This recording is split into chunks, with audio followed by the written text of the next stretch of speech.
সন্দেশখালীর viral video ঘিরে এই মুহূর্তে তোলপাড় রাজ্য।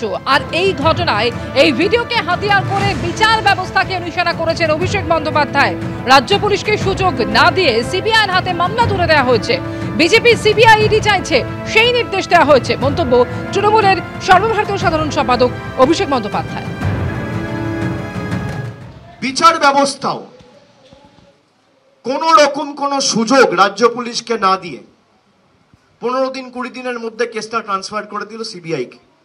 আজকে বিচার ব্যবস্থারও দেখা উচিত যে কিভাবে হাওয়া তৈরি করা।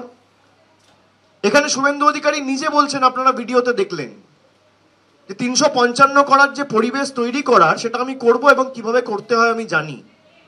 আর বিচার ব্যবস্থার বিচারপতিরা যারা মামলা শুনছিলেন আজকে কি বলবেন?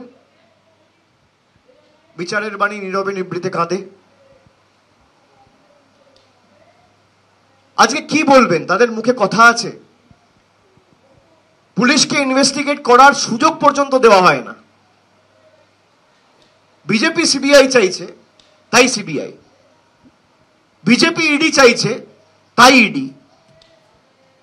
আজকে বাংলাকে যেভাবে কলুষিত করা হয়েছে তার জন্য যদি দায়ী থাকে বিজেপি, তার জন্য একাংশের বিচার ব্যবস্থাও দায়ী, একাংশের সংবাদ মাধ্যমও দায়ী। আমার বলতে কোনো দ্বিধা নেই। আমার বিরুদ্ধে যদি কন্টেম্পট অফ কোর্ট মামলা করে, আমি আপনাদের বলছি বাংলার সম্মান রক্ষার্থে আমার যা করার আমি করব। আমাকে সত্যি কথা বলার জন্য যদি ফাঁসি দেয় আমি ফাঁসির মঞ্চে যাব। আমরা আইনি পরামর্শ নেব। এবং আমি যেটা বললাম নির্বাচন কমিশনকে বলার থেকেও, যেহেতু এটা বিচারাধীন রয়েছেন এবং সুপ্রিম কোর্টে রয়েছে, আমরা দলগতভাবে রাজ্যকে অনুরোধ করব যে এই পুরো ভিডিওটা সুপ্রিম কোর্টে জমা দিতে।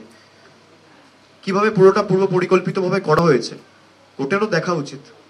ভাইরাল ভিডিও হয়েছে, তার বিরুদ্ধে অবশ্যই হওয়া উচিত, তদন্ত করে খুঁজে বার করা উচিত। কিন্তু উনি নিশ্চিত জানেন যে সন্দেশখালীতে নির্যাতিত মহিলারা প্রতিবাদ করেছেন, তারা পুলিশের নাকের ডগায় দাঁড়িয়ে দিনের পর দিন প্রতিরোধ করেছেন, তার ব্যবস্থাকে আক্রমণ করছেন এই ভয়ে যেটা বিচারায় গেলে পরে ওদের আরো বিপর্যয়কর পরিস্থিতি তৈরি হবে। সেজন্য আগে থেকেই বিচার করে রাখো, যাতে সাধারণ কর্মীদের ভুল বোঝানো যায়।